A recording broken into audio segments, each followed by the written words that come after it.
Race for the White House narrows as votes are counted in key battlegrounds. The cliffhanger election race is moving to a pivotal moment in Pennsylvania, Georgia, Arizona and Nevada as the final votes are counted that could swing the White House toward former Vice President Joe Biden or hand President Donald Trump a second term.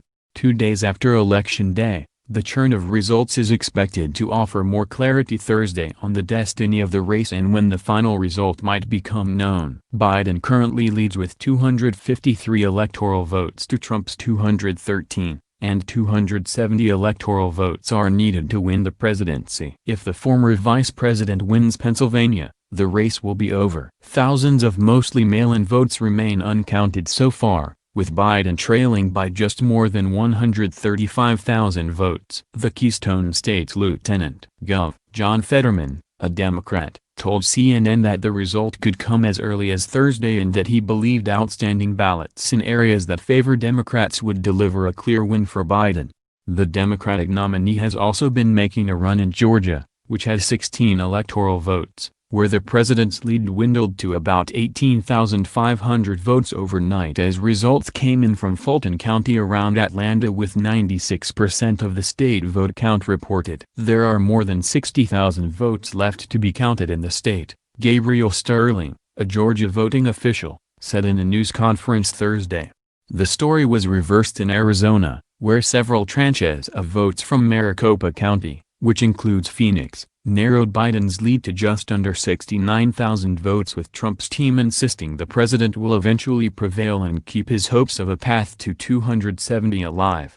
There is also a close contest in Nevada, which released very little information on Wednesday with an estimated 200,000 ballots outstanding. The state is expected to report another batch of results around midday Thursday. Democrats had the state down as a likely win, but it is closer than expected. The final result will come down again to mail-in votes, which could favor Biden since thousands are outstanding in Clark County, around Las Vegas, which is usually Democratic territory. If Biden holds leads in Arizona and Nevada, he will get to 270 and will be able to claim the presidency. Trump's team, seeking to keep his slim path to victory alive, has launched a flurry of sometimes contradictory and scattershot legal challenges, without offering evidence of irregularities, demanding vote counts continue in states where he is behind and wanting them shut down in those where he leads.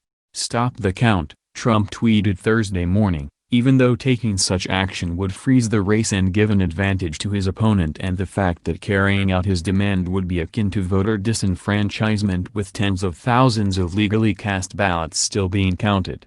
Trump has not appeared in public since his angry statement hours after the polls closed and he falsely claimed he had won the election, saying it was being stolen from him. Biden did come before the cameras, and while stopping short of claiming victory, he sought to present an image of momentum and confidence and made a thematic pivot from the partisanship of a campaign trail to the calls for unity expected of an incoming president. He dismissed Trump's attempts to undermine the results, stating that the people rule. Power can't be taken or asserted. There will not be blue states and red states when we win. Just the United States of America, Biden said Wednesday afternoon as he promised to bring the country together. "We are not enemies. What brings us together as Americans is so much stronger than anything that can tear us apart." CNN projects Biden will win at least 3 of Maine's 4 electoral votes, plus Wisconsin, Michigan, Hawaii, Rhode Island, Minnesota, Virginia, California, Oregon, Washington State, Illinois, New Hampshire, New Mexico, Colorado, Connecticut, New Jersey, New York, Vermont, Delaware, Washington, D.C., Maryland, Massachusetts and 1 of Nebraska's 5 electoral votes. Nebraska and Maine award 2 electoral votes to their statewide winners and divide their other electoral votes by congressional districts. CNN projects Trump will win Montana, Texas, Iowa, Idaho, Ohio, Mississippi, Wyoming, Missouri, Kansas, Utah, Louisiana, Alabama, South Carolina, North Dakota, South Dakota, Arkansas, Indiana, Oklahoma, Kentucky, West Virginia, Florida and Tennessee and 4 of Nebraska's 5 electoral votes. Trump mounts aggressive legal strategy to contest results as one piece of his legal strategy, The Trump campaign plans to ask the Supreme Court to intervene in a case challenging a Supreme Court decision that allowed Pennsylvania ballots to be counted after Election Day. The justices had refused to expedite the appeal before the election and are considering whether to take up the case. Trump and his campaign team also sought to raise doubts about how Biden made a late surge to victory in the vital state of Wisconsin, where the Democrat rose on the strength of mail-in and early votes that were counted after most of the ballots cast in person on Election Day. The Trump campaign said Wednesday that it will demand a recount in Wisconsin while mounting legal challenges in Michigan and Georgia. The president is well within the threshold to request a recount in Wisconsin, and we will immediately do so, Trump campaign manager Bill Stepien said in a statement. Stepien noted that results show a razor-thin race, as we always knew that it would be, and claimed that there were irregularities in several Wisconsin counties, but did not specify what the campaign believes those irregularities are. The campaign's state-by-state approach revealed the glaring inconsistencies in its strategy. It appears to be trying to stop vote counts in states where Trump is trailing, like Pennsylvania and Michigan, while demanding that all the votes are counted in states where it believes the president has a chance of catching up to Biden, like Arizona and Nevada.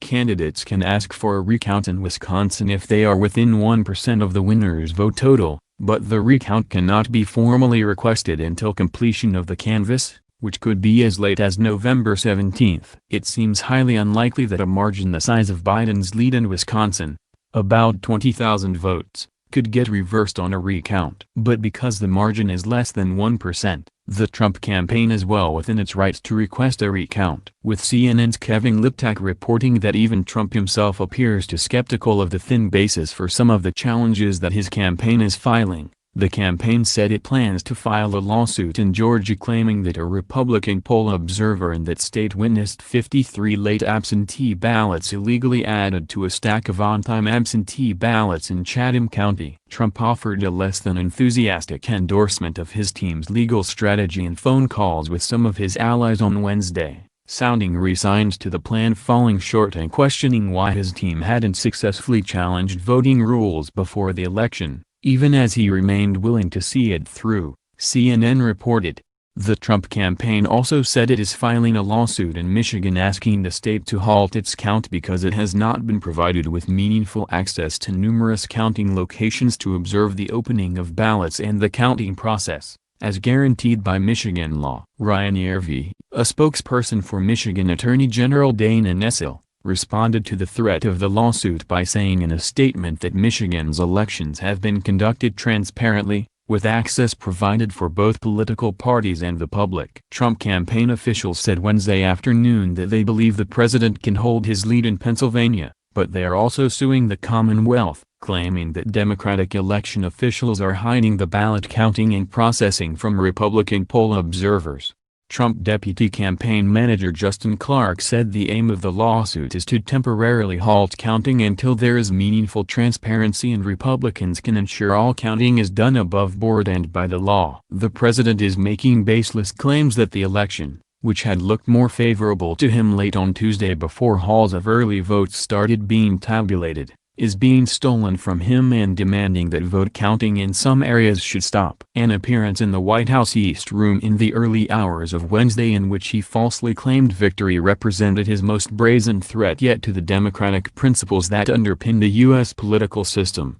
"As far as I'm concerned, we already have won it," Trump said, painting a picture at odds with the true state of the race. Earlier, Biden had warned each side needed to wait for the votes to be counted, saying, "We're going to have to be patient until the hard work of tallying the votes is finished." And while the president has long threatened legal challenges to the election, the voting itself largely went peacefully, without violence at polling places or intimidation of people casting their ballots, as had been widely feared, especially given Trump's attempts to discredit voting procedures ahead of time.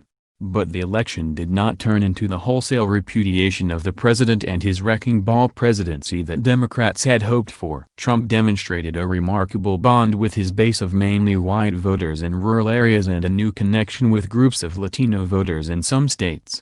A blue wave many Democrats were looking for to end Mitch McConnell's GOP Senate majority has so far not been realized. though some key races are still undecided. And despite aiming to expand their House majority, Democrats lost several seats and some threatened Republicans clung to theirs.